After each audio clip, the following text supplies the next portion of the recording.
The broadcast is now starting. All attendees are in listen-only mode. Hi, good afternoon, everyone. Today is Wednesday, June 29th. I'm Donna Will, Professional Development Coordinator for the Developmental Disabilities Administration, and we welcome you to the Maryland DDA's Employment First Transformation. Part one, the big picture. We have two parts in this series.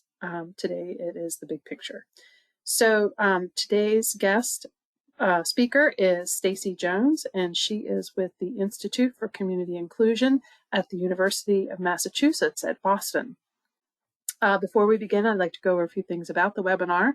All participants are in listen-only mode, and there are two options for listening.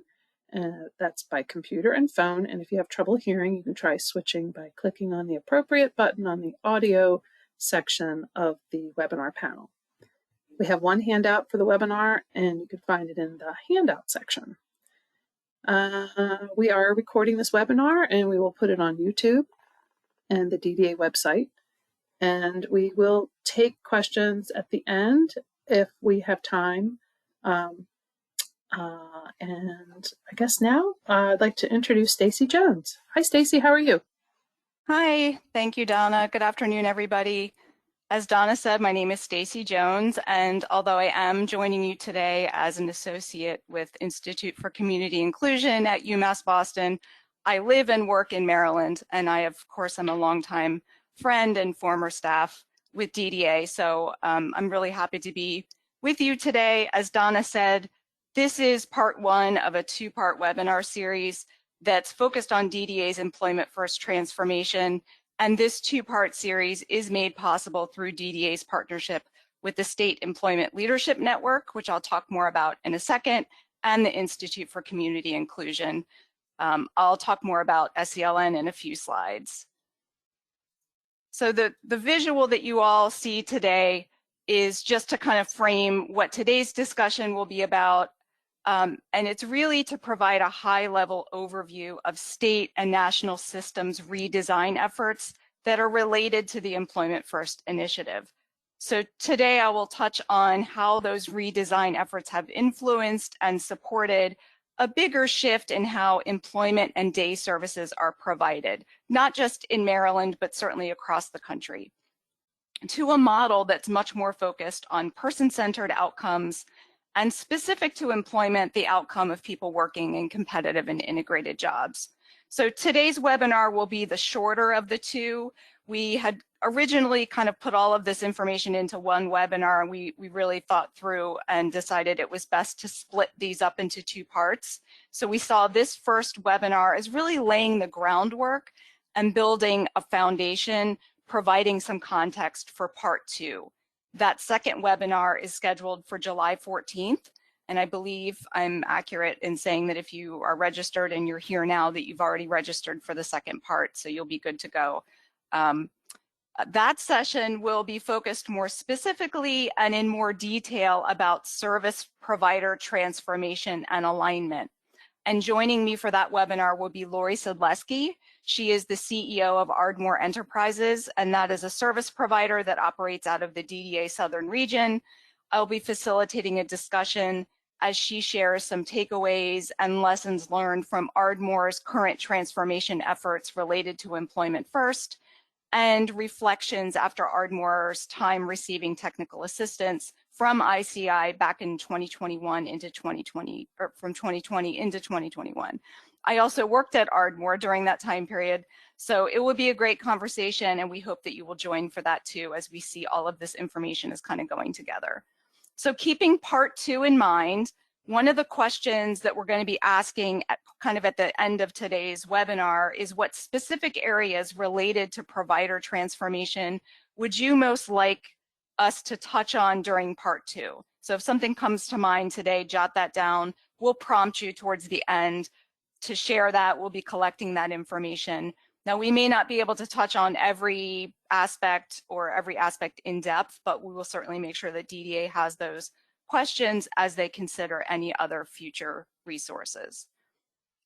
Donna, next slide. So before we get started into the content of today, we wanted to just start by asking who's listening in.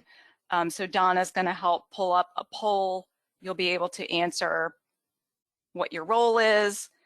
And if you answer that you're a provider, then you'll have an opportunity to be more specific about that. Now, it's possible you wear more than one hat, so just do the best you can to choose your primary role. And of course, if one of these doesn't fit your role, you can click other.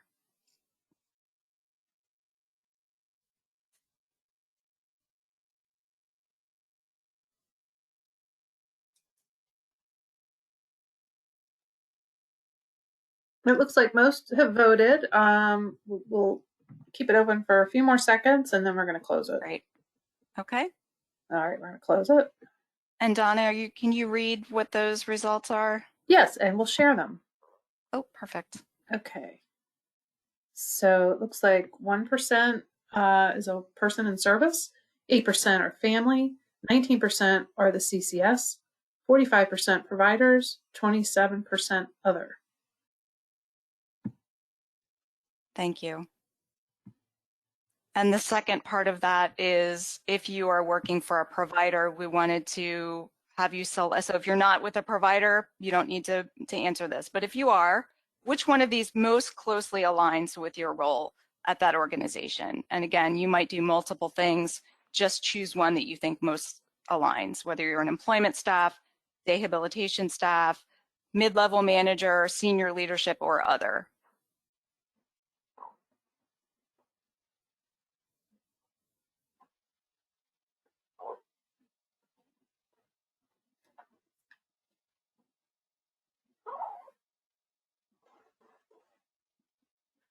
Okay, I think most have answered. So I'm going to go ahead and close that. And share the results. So 15% are employment staff, 8% are day hab staff, 33% are mid-level managers, 30% are organization senior leadership, and 15% are other. Great. So that's a really good mix. And no matter what your role is, or if yours wasn't represented, we're happy you're here. It's not meant to exclude. It just gives me an idea of, people that have tuned in today to hear this. And so you can move to the next slide, Donna, when you can. So again, this series is focused on employment first transformation efforts, but before we can really get down into Maryland specific information or even provider level transformation, we thought it made sense to take a step back, look at the bigger picture at the national level. And the reasons we wanted to start with this big picture, first, there are many, many competing initiatives and priorities. And so if we take some time to look at the bigger picture, we can do a better job of kind of acknowledging how all of these initiatives and priorities very often overlap, connect with each other, and very often help each other to move forward. It's important to remind ourselves of the bigger picture around transformation because realistically, I think we've all experienced this, no matter what our roles are in supporting people with disabilities, is that true transformation takes time. And in many cases, it takes years. So if we don't on some regular basis kind of revisit the bigger picture, it can be easy to kind of get lost in our day-to-day issues, which of course are important. And it's not that we shouldn't be paying attention to those things, but we don't want to lose perspective on why we started transformation in the first place. And certainly if there are new people that are, in the system, new people receiving services, new family members, we want to help just remind people that may not have been part of the transformation efforts from the beginning. So it just really helps ensure that we stay connected with the values, the vision, and particularly important right now, why I think, now in 2022 is a good time to revisit the why around transformation is so that we make sure that we include lessons learned or any new realities as we emerge and rebuild following the pandemic, because we know this has had a profound impact on our society. We can't really separate that from all of these other initiatives. So it's just another way of looking at these issues through the context of where we are now as a society, as a provider organization, as a person. Next slide. And as a reminder, Maryland is one of currently 25 states that are members of the State Employment Leadership Network, or from now on, I'll call them SELN. And for your reference, those member states are highlighted in green, just so you can see visually how things lay out throughout the country. Next slide. And for, again, I don't want to take for granted that people may know about the SELN, so anybody that's not familiar, SELN is a partnership that was launched back in 2016, and this is a joint program between the National Association of State Directors of Developmental Disability Services, or we call them NASDs for short, and the Institute for Community Inclusion at UMass Boston, or ICI. So if you'd like more information about what the SELN does and what kind of work we do, you can go to www.selnhub.org to find more information and resources. Next slide, please. So it's always a good place to start, I think, by defining what we're talking about when we use the term employment first. And again, we don't want to assume that everyone has heard these things before. And very generally, it's a national framework that really starts with some assumptions and beliefs that all people with disabilities, including people that may have the highest support needs, are capable of full community participation, and part of that full community participation includes the ability to participate in competitive integrated employment. And an important part of this framework is that public entities like DDA are encouraged to align their systems in a way that support those employment and community participation assumptions, beliefs, and outcomes.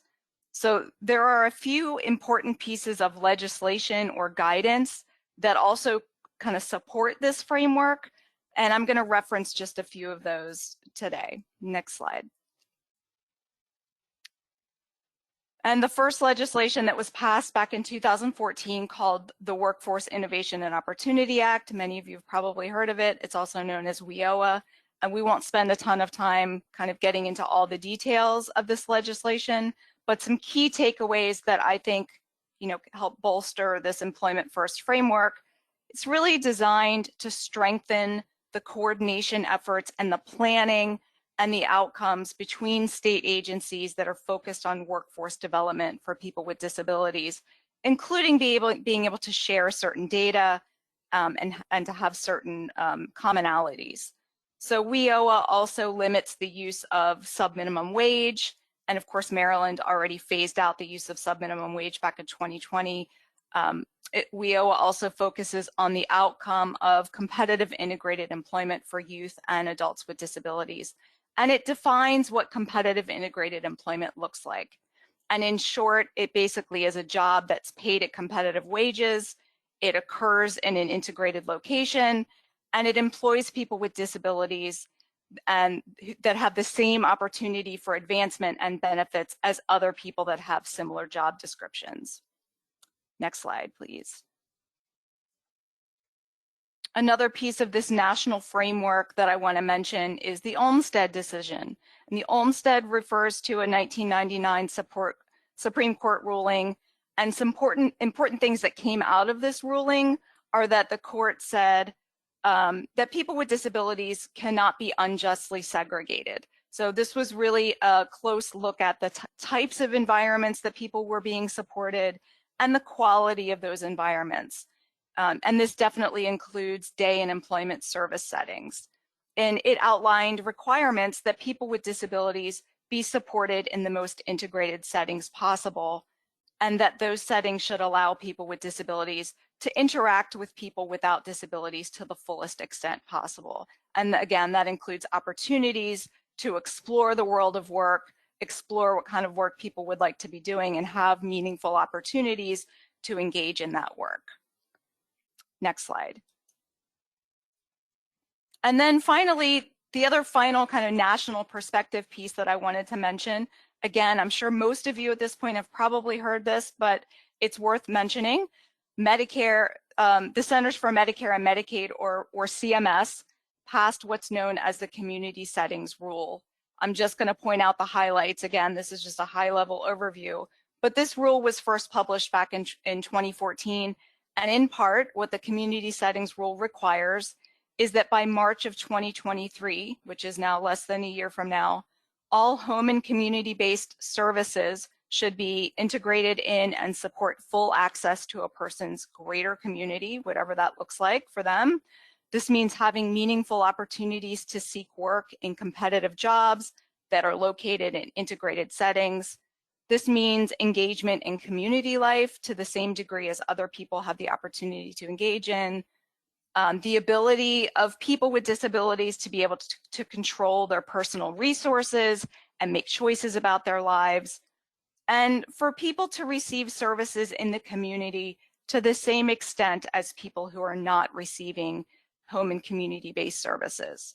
So based on what I just said about CMS and this final settings rule, and what I said about Olmsted and WIOA and Employment First as an initiative, you can see that there are some common themes, and these things are not opposed to one another, but in fact they all support each other in some general ways on this national perspective. Next slide. So here what we have is basically a visual representation of all of these various pieces. So in the left-hand corner, you see Employment First and WIOA, Olmsted, the final settings rule, and how they are all part of what we see as this larger framework of national and statewide system redesign and transformation. And on the bottom in purple, you'll see these two other shapes that include the COVID response and implications that come from that experience, as well as the current workforce crisis. And I'm not implying that there aren't many other things that we can put on here. I'm simply, for the purpose of this webinar, wanted to highlight some of the big ones that play into specifically employment first systems change and transformation.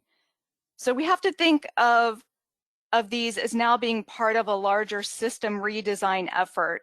And we'll touch a bit more specifically on the COVID response and the workforce crisis. We'll get more into that in the second webinar, but I wanted everybody to kind of see that all of these things play together and that it's helpful if we look at them as such. Next slide. And finally, one more visual that we like to share frequently with SCLN member states, and it's a visual representation of what we call the higher performing state framework. And it highlights critical factors and elements that when they're working together can lead to better employment outcomes within those states. So we use this framework to identify with different states what are their priority areas and strategies for that system-wide improvement and redesign. And while system transformation and redesign may not necessarily be linear exactly as this, as this looks, very often these types of transformation efforts begin with strong leadership and values. And that leadership and values tend to be the catalyst or the thing that kind of drives into the strategy. Things like the development of policies, of goals for the state agency, financing methods, training and technical assistance, service innovation, and being able to measure important data elements. And those strategies turn into those long-term systems change. And in this, in this example, and we're talking specifically about employment, lead to integrated jobs for people in services if all of these things are working together. And bolstering all of that is interagency collaboration and partnerships. So it's clear that there are multiple things at play when we discuss employment first. It's not just in a vacuum. It's not just something that's separate from all other initiatives. It's something that we see as being part of a bigger picture. And we really can't do it justice without acknowledging kind of how they all interplay with each other. Next slide. So we've done the national perspective. We now want to kind of shift, to Maryland DDA's transformation efforts in particular. And just like that higher performing state framework that I just showed, transformation does again start with that leadership and the values. And again, most of you probably are aware of DDA's 6 focus areas, but I included a visual so you can see those. They include self-determination, self-advocacy, supporting families, independent living, assistive technology, and employment.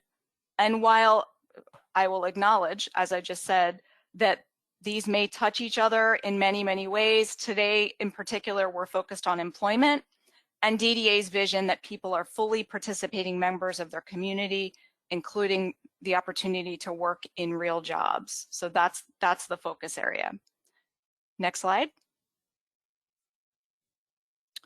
So again, DDA's employment first transformation has been many years in the making. So we could do several hours talking in depth about each of these things. I'm not going to bore you with going into way too much detail about that. DDA has put out a lot of information, a lot of resources that speak more to these, but just to give a general overview, again, for those of you that may not be familiar with all of these activities, these are the ones that I think are worth noting.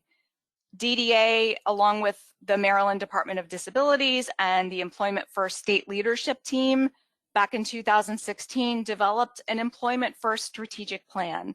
And this helped identify some desired outcomes related to Employment First in Maryland and kind of created a path forward. And that plan is still available to view on DDA's website. DDA has also engaged in many collaborations and still does on a regular basis with state and local partners around employment and employment outcomes. That includes as part of the Maryland State Agency Transition Collaborative. DDA has engaged in a rate setting study in order to facilitate the movement from a prospective payment model to a reimbursement payment model, which we'll talk a little bit more about in a few minutes. Back in 2014, through partnership with ICI at UMass Boston, DDA launched its Employment Outcome Information System, which is where DDA is able to collect individual level outcome data on people that receive DDA-funded day and employment services. So again, for anybody that may not be aware of that, twice a year, DDA-funded day and employment providers submit data, specifically outcome data, how people are spending their time when they're receiving those different services. So we're able to track over time who out of that group of people is employed, what kind of employment do they have, how much money are they making, and we're able to track those and trend it over time so that we can see as a system, are more people getting jobs. All of that information is public. Again, you can get to that through DDA's website. DDA has also provided or facilitated access to technical assistance, and we'll spend a little bit more time talking about some of those technical assistance opportunities in the second webinar, but also has engaged in a lot of capacity building initiatives or providing resources to support employment first transformation through the years. And finally, DDA has spent a lot of time on service and system alignment and what I'm calling here kind of the unbundling of day and employment services. And I'll break down more what I mean by that unbundling and service alignment. Next slide. Some of the key activities related to service alignment, and again, there could be, and I'm sure that there are others, these are ones that I felt like should be highlighted. The first is the development and the rollout of DDA's conflict-free case management system, which ensures that each person in services has a coordinator of community services. And I'm thrilled that there are many CCSs on today's webinar. It's great. And those CCSs provide targeted case management services and help plan directly with people and their families by helping to identify what are people's needs, what each person wants as part of their good life, and to support the development of that plan, including the use of a focus area on employment to ensure that barriers to employment for people of working age are addressed in people's plans. DDA has spent time over the last several years developing and publishing policies and procedures and guidance documents to support their transformation efforts. And again, those can be found on DDA's website through their policy stat system. DDA has updated the person-centered plan and the planning process, and has also provided resources and has provided webinars and overview of that planning process as well. And finally, a big part of this system alignment, of course, is the move away from the legacy PCIS2 billing system to the long-term services and supports, or LTSS billing system, which I'm sure you all are well familiar with at this point. Next slide. So part of this system alignment, like I said, is, I put it in quotation marks, kind of the unbundling or alignment of day and employment services. And this unbundling has, the intention there has been to allow service delivery, and specifically we're talking about day and employment services here, to allow that service delivery and those supports to be designed around a person's identified goals. So DDA has focused a lot through the years on the concept of developing models of service that focus on service delivery, and how that might differ from more traditional models of support that maybe historically were focused more on program delivery at a particular facility-based location. DDA crafted new service definitions, and those were crafted in collaboration with many stakeholders. And along with those service definitions came new service requirements, including things like new training and competency requirements. Again, all of that information is available in policy stat. And shifted expectations that DDA funded employment services are really for the support of competitive integrated employment as an outcome, as opposed to, again, more historic models of employment that might have included things like sheltered work. So the expectation is, again, this all aligns with things we just mentioned, the community settings rule, Olmstead, WIOA, that people are receiving services in the most integrated setting. And the last one there is really about people that are engaging in paid work and receiving DDA funded services, and that work may not be competitive or integrated, that this is the type of work that is meant to be time limited in nature, and that we don't see that type of work as the end goal for people. But again, the guiding star is really that competitive integrated employment. And finally, the system redesign really was focused on being highly flexible to meet a variety of needs. Again, maybe it's individual needs that may change, whether that change happens within a given week or over a person's lifetime. It's meant to be able to meet a wide variety of needs. Next slide. So now that brings us to what the system is designed to promote, and that is person-centered outcomes. And we'll talk about what that means and how it might be broken down. Next slide. And I just want to show this visual one more time so you can see where we started at the top with that state and national system redesign that really funnels into person-centered outcomes. And eventually, again, part 2, we'll talk about provider transformation. Next slide. So first, we want to look at what data tells us.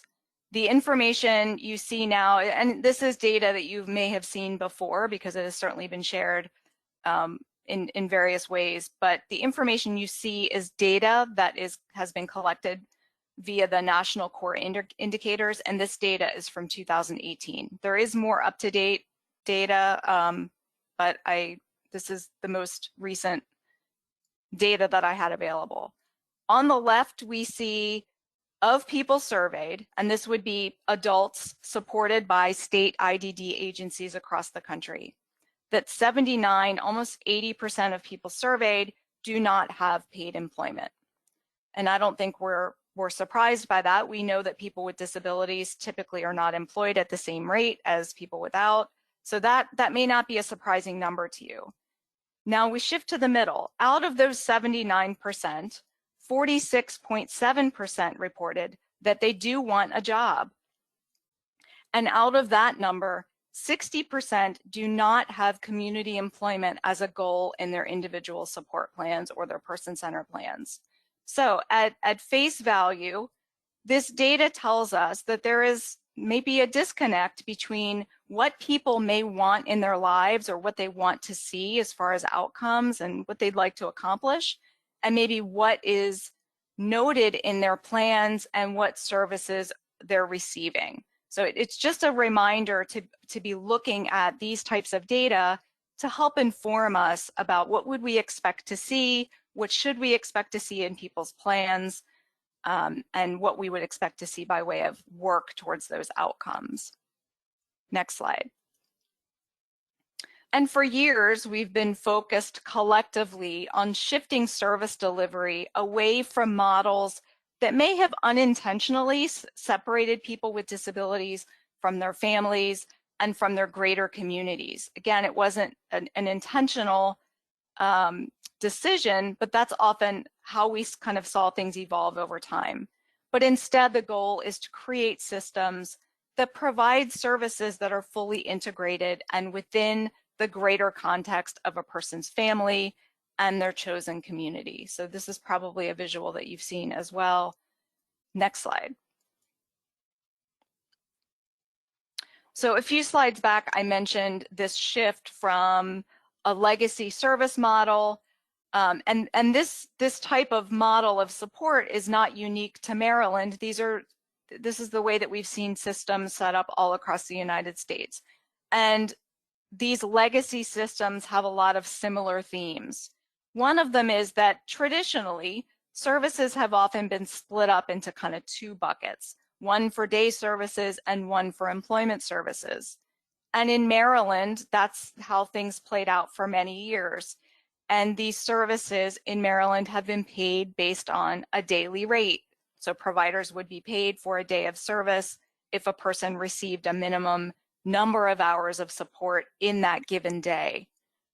And in Maryland, those two service rates were the same for both employment and day services, even though there maybe were different expectations. The legacy PCIS2 billing system doesn't have the flexibility for a person to receive more than one of those services in a given day. So again, historically, maybe people received either day or employment services, or in more recent years, people may have received both types of services, but only able to receive them on different days if they were being billed through the PCIS2 system. And again, there are more resources and recorded webinars that get into more detail about LTSS. But when we think about these more historic models of support, we know that unfortunately that there also is a history of low expectations of what we believe collectively that people have been able to accomplish in their lives. And these services, again, typically have been attendance-based. So rather than putting all of the focus on what is the support need to help a person reach a particular outcome, it's common that many people may have felt stuck in a service without getting to where they wanted to be. So thinking back to the slide that showed the number of people that may want jobs or report that they want jobs, but maybe aren't getting that actually identified in their plan and aren't having that outcome met through their service delivery. Next slide. So some potential things to pay attention to when I think about this kind of attendance-based model of support. Again, this is probably not surprising, but again, an unintended consequence of that, it can sometimes lead to a one-size-fits-all approach to service delivery, like we would see in a more traditional facility-based service model. And there's reason for that, because it's more difficult in a model like that to be as individualized in your service delivery. In these models, there may not be a financial incentive to support people to get jobs, and there might be limited focus on activities that actually lead to competitive integrated employment.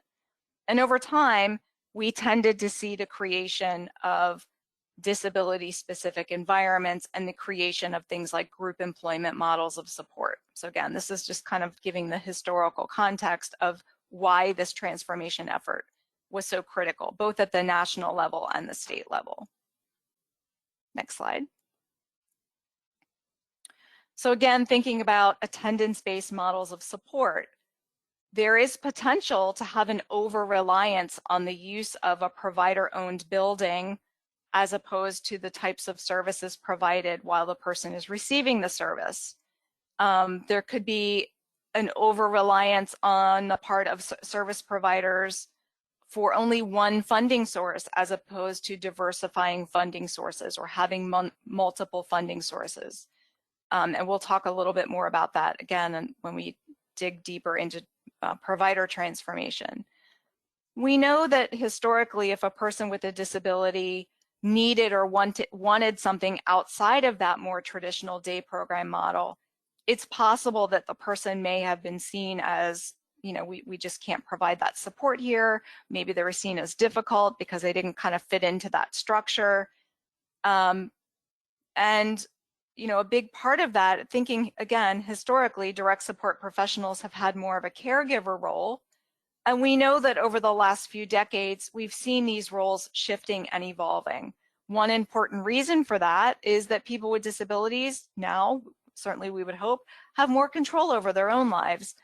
And while ensuring health and safety is absolutely a component to any direct support professional's role, we now see that direct support staff have or should have more of a role as a supporter, as a facilitator, and as someone that can really help connect a person to community life. And that looks very different depending on the person, depending on the community, and all kinds of factors.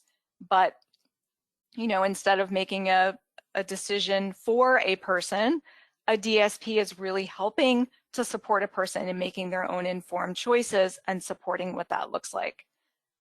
And what I just described to you is very important work. These are very important jobs. And so we have to continue to think differently about how we attract people to this field to help mentor and support those staff so that they want to and can stay in this field. And that certainly includes proper wages, career paths, et cetera. And I know that's something that DDA has a lot of support for as well. And again, thinking about attendance-based models of support or ones that focus primarily on a location, you know, these are typically more static, meaning people have typically received services for a particular number of hours a day, a particular number of days per year. It looked generally the same. There might be some variation. Somebody might choose to, you know, only receive services Monday, Wednesday, and Friday.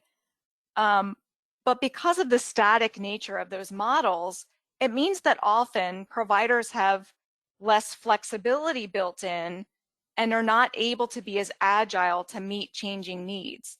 And this isn't to say that providers aren't flexible, because I think they are, but it tends to be in spite of that system, not because of it. So we just want to think differently about how can providers be building models that help them be more able to deal with change, and certainly, again, thinking about the pandemic and all of the flexibility and changes that providers had to make in the moment without a lot of time to think about it or any time. We know that providers are flexible and do make changes, but that again brings to mind the necessity for the system to allow that level of flexibility quickly to meet people's needs. Next slide. So let's compare what we would expect to see in an outcome-oriented service system. What we would expect is to see more individualized services as opposed to program models of support.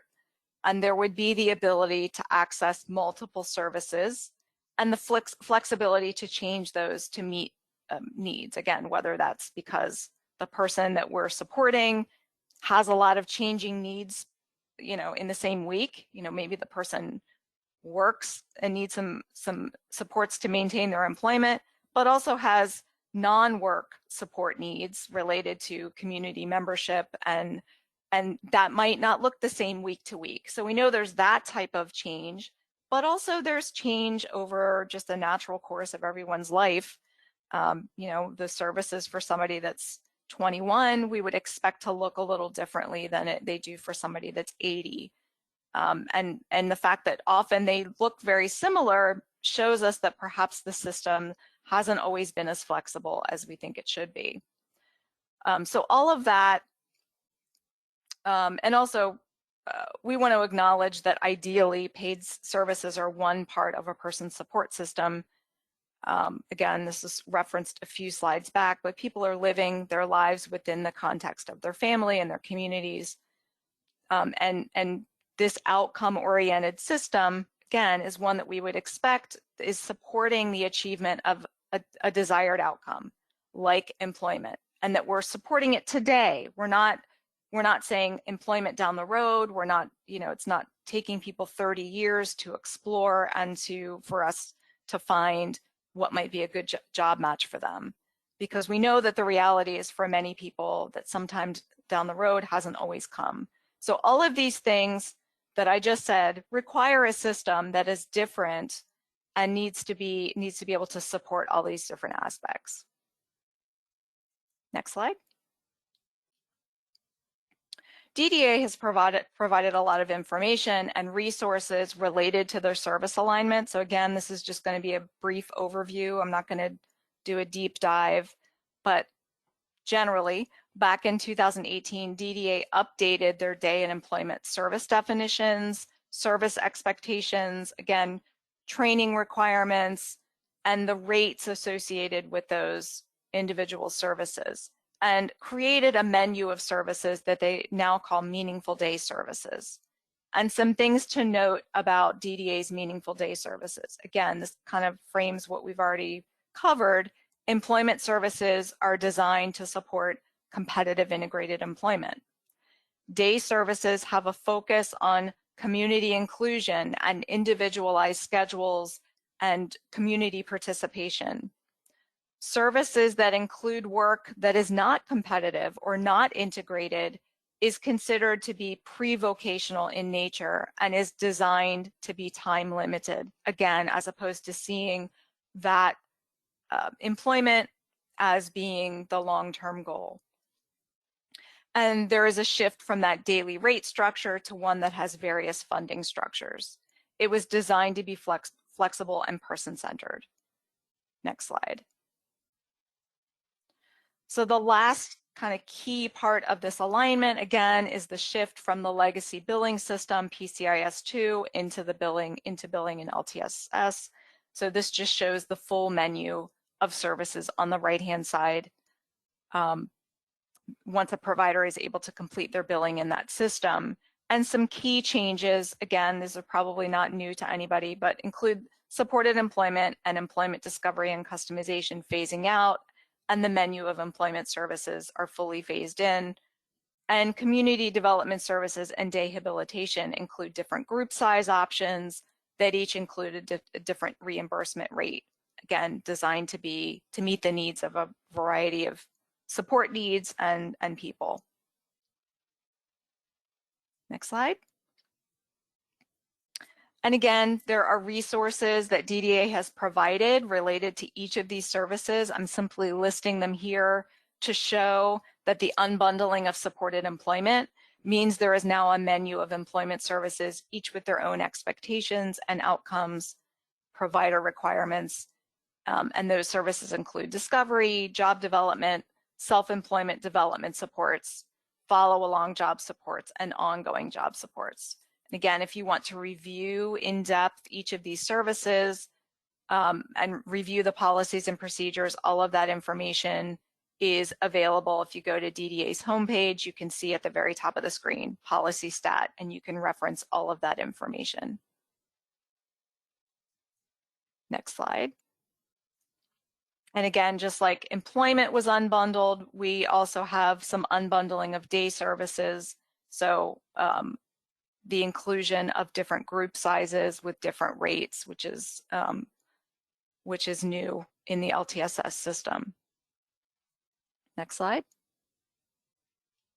And finally, this just shows again what I've already stated, that the service called career exploration is considered a pre-vocational service and it was designed to be time limited as a way to create a pathway to competitive integrated employment, as opposed to, like I said, if a person is engaging in paid work while receiving the service, that it's not designed to be something that goes on forever. It's meant as a service that helps a person identify what types of jobs they might want to do, to build skills, soft skills, and on their path to employment. Next slide. And the outcome-oriented service delivery system, or one that is outcome-oriented, is one that supports employment and community outcomes. It's focused on the development of a skilled workforce of staff that can be part of helping people build connections between people with disabilities and their community, and that know how to support employment outcomes. Now, that doesn't mean that every staff person needs to be the one that is supporting somebody directly to get a job, but everyone in a person's life can know how they can play an important part in supporting employment as an outcome. Whether you might be supporting somebody in a residential service, you might not even be providing a day or employment service, but you can still be extremely critical and important in supporting a person's goals to get a job, to make sure that a person is focused on those things. You can still have important conversations. So it's not that every person necessarily is doing specific work to help a person get a job, but there's many things that anybody in a person's life could do to support it. And again, this type of service delivery really has to build in a high level of flexibility. It requires a different business model in order for that to be successful. So I'll just say that again. If we think about the historic models of support, and we try to keep that same business model in place and provide services differently, the two don't really match up. So it's really critical that providers embrace the transformation process and how to go from this, historic model of support that's based on more on attendance, as opposed to one that's more individualized, more flexible, and more specific based on what the services that people are requesting and receiving.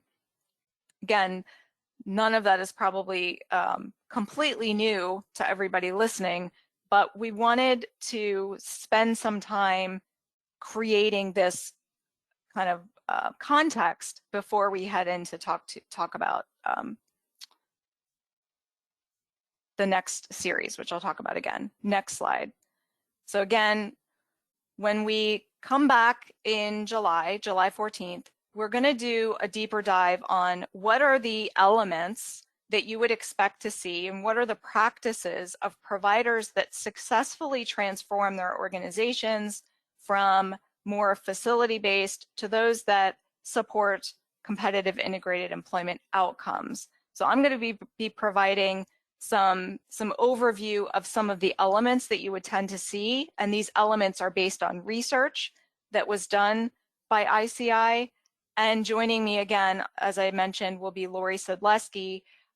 Ardmore participated in time-limited technical assistance through an opportunity in partnership with DDA and ICI back in 2020. So this will be a little bit of a kind of looking back at that technical assistance process, and of course, the acknowledgement that that transformation process started for Ardmore during a pandemic. So also acknowledging the realities of how did the pandemic impact that, that transformation, how does it still impact transformation, and hopefully there will be some kind of lessons learned that you all will find helpful, whether you're an organization that's also in the middle of transformation, just starting transformation, or anywhere in between, you're all finished.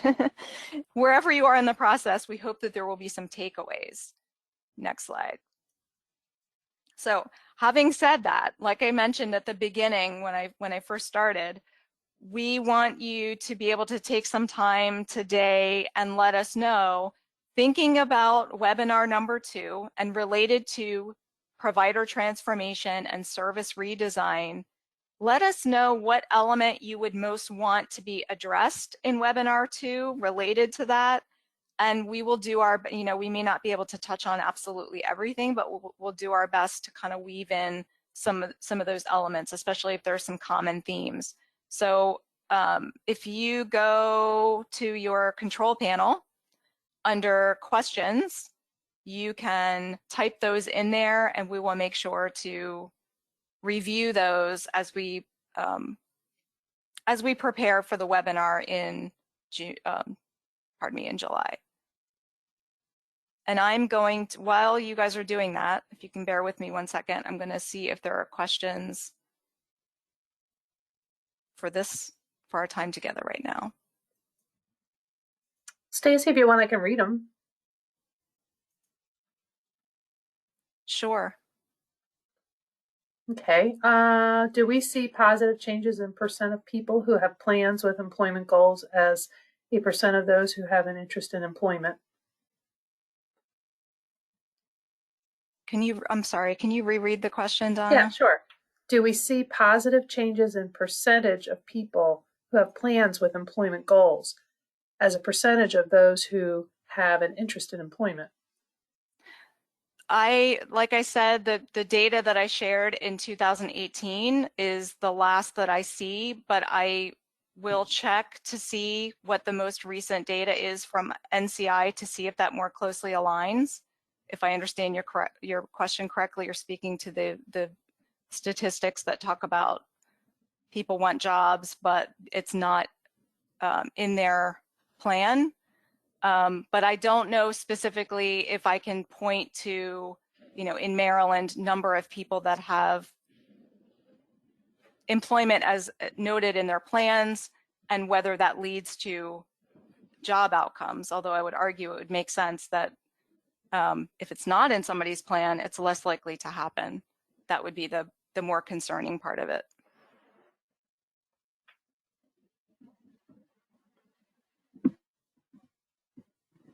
We only have a couple of questions. Sure. I'm trying to read them, but I can't, for some reason, can't see them. You can open that up a little bit more. You can I see it now. Drag the box and make it bigger. Yep. I see it now.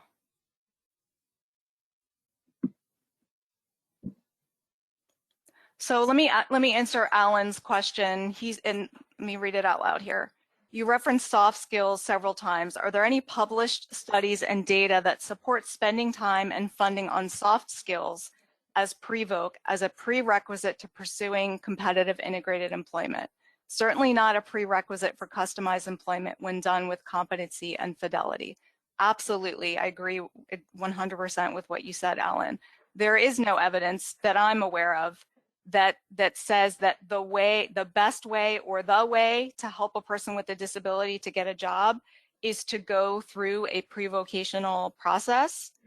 In fact, I would say the evidence seems to be to exactly what you just said, that if a person with a disability identifies that they want to be working, that the best use of our resources and the best use of services is to help that person to go through that process now. And that doesn't mean that there might not be a job where it's going to be helpful for a person to receive a specific type of training, but often those trainings happen on the job, just like they do for most of us. So you mentioned customized employment as a pathway to employment, absolutely. And that's exactly why, so if you go back to the slide where we referenced the menu of services, that's why there was a lot of effort put into aligning those employment service options to match up with the steps or parts of customized employment. So that's why discovery is there, job development, the ongoing and the follow along, because it really matches up with that model of support. So absolutely, you're right. The pre-vocational service, again, was added as a way to provide another option for people. But I would argue that if the person has an employment goal, they're going to be best served by putting those resources, whether it's in a pre-vocational service or not, in figuring out what the person, what their conditions of employment are, and helping to do the work to connect with those types of employers. So that's a really good question. Thank you for asking that.